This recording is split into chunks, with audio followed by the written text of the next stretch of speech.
السلام علیکم۔ میری بیٹی حسنہ 16 سال کی عمر میں ہی حسن کے بے مثال مورت بن چکی تھی۔ کبھی کبھی مجھے اس کے حسن سے خوف آتا۔ ایک رات اچانک آدھی رات کو میری بیٹی کے دل دہلانے والی چیخوں سے میری آنکھ کھلی تو یہ دیکھ کر میرے قدموں تلے زمین نکل گئی کہ میری بیٹی کے ساتھ تو میرے ہی شوہر نے آدھی رات کو گھر میری بیٹی کی دل دہلا دینے والی چیخوں سے گونج اٹھا تھا۔ میں جو گرمی کی وجہ سے کھڑکی دروازے کھول کر سو رہی تھی، اپنی بیٹی کی آواز پر بیٹھی تھی۔ اس کی چیخیں ساتھ میں آسمان پر تھی۔ میں نے جلدی سے اپنے شوہر کو آواز دینا چاہی لیکن وہ اپنے بستر پر موجود نہیں تھے۔ میں خود ہی دوڑتی ہوئی اپنی بیٹی کے کمرے میں پہنچی اور یہ دیکھ کر میرا سانس اٹک گیا کہ میری بیٹی تو میرے شوہر کے ہاتھوں ہی برباد ہو چکی تھی۔ میری 16 سال جوان بیٹی کی بربادی کے پیچھے کوئی اور نہیں بلکہ اس کا اپنا باپ تھا، جس نے نہ جانے اس سے کس بات کا بدلہ لیا تھا۔ کمرے کے اندر کے منظر نے میری قوت گویائی سلب کر دی تھی۔ میرا شوہر میری بیٹی کے بستر کے پاس کھڑا تھا اور میری بیٹی منہ چھپائے بلک رہی تھی، اور جب میں اپنی بیٹی کے قریب گئی تو میری آہٹ پر اس نے سر اٹھایا اور اس کے بعد میرے قدموں تلے زمین نہ رہی۔ قصہ مختصر یوں تھا کہ میری شادی جب ارسلان احمد سے ہوئی تو ہم دونوں ہی بہت خوش تھے۔ میں ارسلان کی پہلی محبت تھی اور ان کی دعاؤں کی بدولت ان کی زندگی میں شامل ہو گئی تھی، لیکن قسمت کی ستم ظریفی یہ ہوئی تھی کہ ہم دونوں ماں باپ بننے سے محروم رہ گئے۔ بہت علاج کرانے کے بعد ڈاکٹر نے یہی جواب دیا کہ میں ماں نہیں بن سکتی۔ ارسلان نے ہر دم میری حوصلہ افزائی کی اور کبھی میری امیدوں کو ٹوٹنے نہیں دیا۔ ایسی کون سی درگاہ یا مزار تھا جہاں میں نہ گئی ہوں؟ میں نے ہر جگہ جا کر منت مانگی۔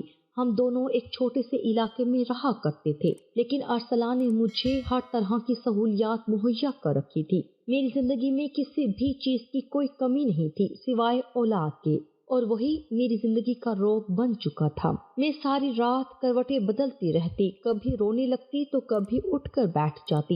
ارسلان میری حالت دیکھ کر پریشان ہوتے اور مجھے یہی تسلی دیتے کہ خدا کے گھر دیر ہے اندھیر نہیں، جب ہمارے نصیب میں اولاد لکھی ہوگی تو ہمیں اولاد مل جائے گی۔ تم اس طرح خدا کی دی ہوئی نعمتوں کی ناشکری نہ کیا کرو۔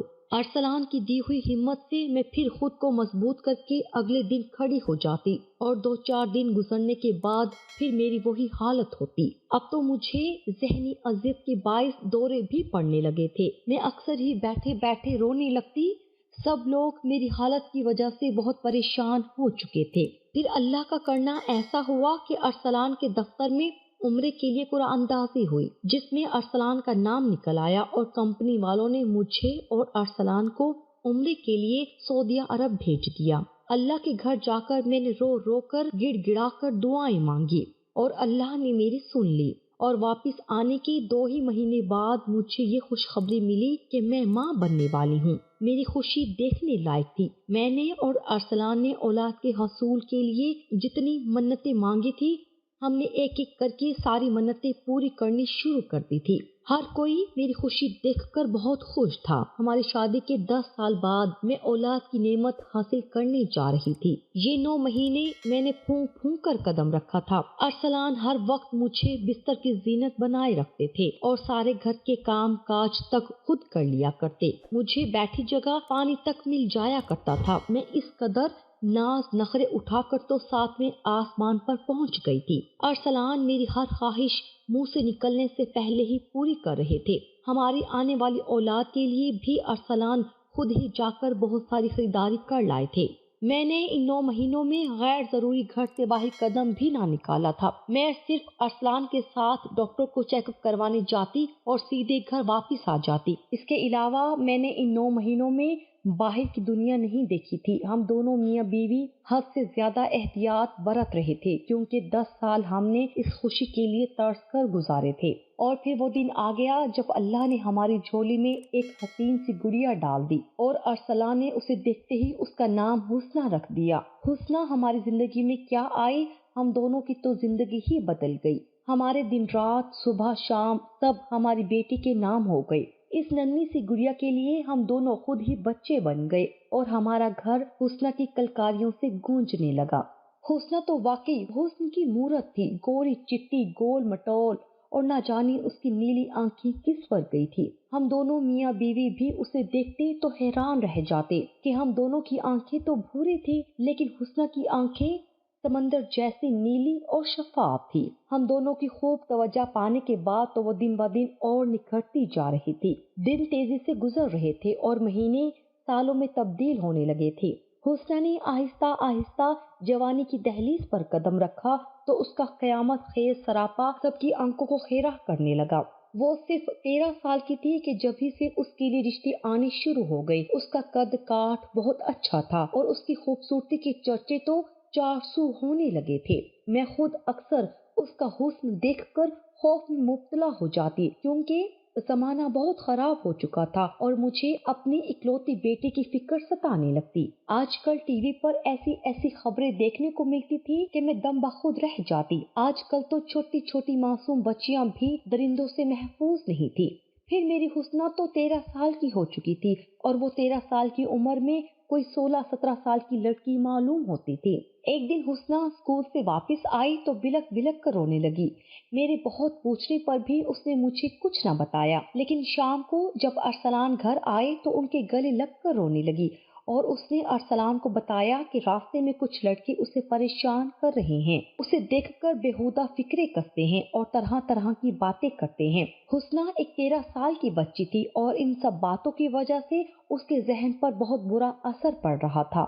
ارسلان نے پہلے تو اسے تسلی دی اور پھر پیار محبت سے کھانا کھلا کر سلا دیا، لیکن خود وہ ساری رات جاگتے رہے۔ اگلے دن وہ حسنہ کو اسکول سے واپسی لینے کے لیے بھی خود گئے اور جب حسنہ نے کچھ لڑکوں کی طرف اشارہ کر کے بتایا کہ یہی وہی لڑکے تھے تو ارسلان نے اچانک ہی ان پر حملہ کر دیا اور اس قدر تشدد کیا کہ وہ لڑکے مرنے کی حالت کے قریب پہنچ گئے، اور جب یہ بات پولیس میں پہنچی تو پولیس ارسلان کو اٹھا کر لے گئی۔ میں ارسلان کی اس حرکت سے بہت خوف زدہ ہو گئی تھی۔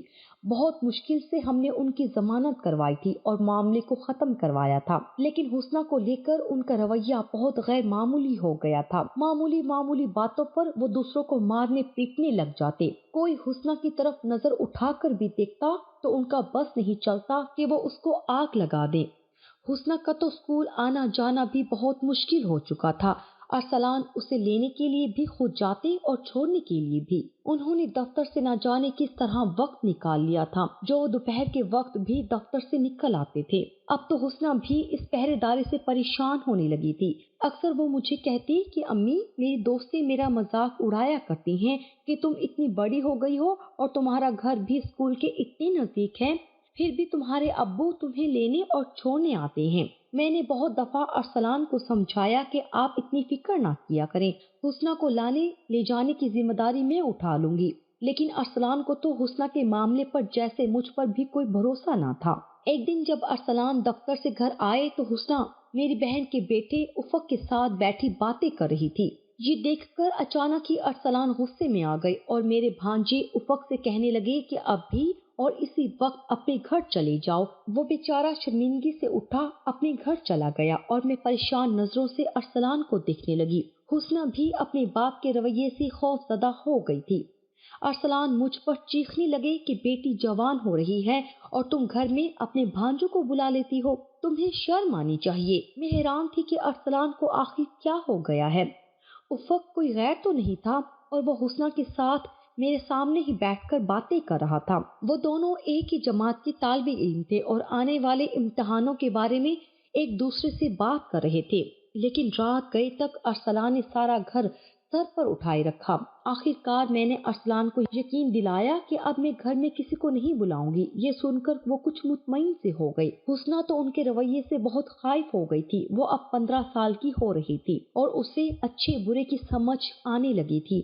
وہ اپنے باپ کے رویے سے چڑنے لگی تھی۔ وہ جوانی کے اس دور میں تھی جب لڑکیاں شوق و چنچل ہوا کرتی ہیں، تتلیوں کی طرح اٹھتی ہیں، لیکن ارسلان نے اس پر اس قدر بے جا پابندیاں عائد کر دی تھی کہ ہم دونوں کی موجودگی میں اس کا دم گھٹنے لگتا تھا۔ وہ خود کو قید محسوس کرتی تھی اور اب وہ اس قید سے آزادی چاہتی تھی۔ سردیوں کی دوپہر تھی۔ حسنہ نہا کر نکلی تو اس کے لمبے لمبے بال گیلے ہو رہے تھے۔ اس نے مجھ سے پوچھا کہ امی، میں چھت پر جا کر اپنے بال سکھا لوں؟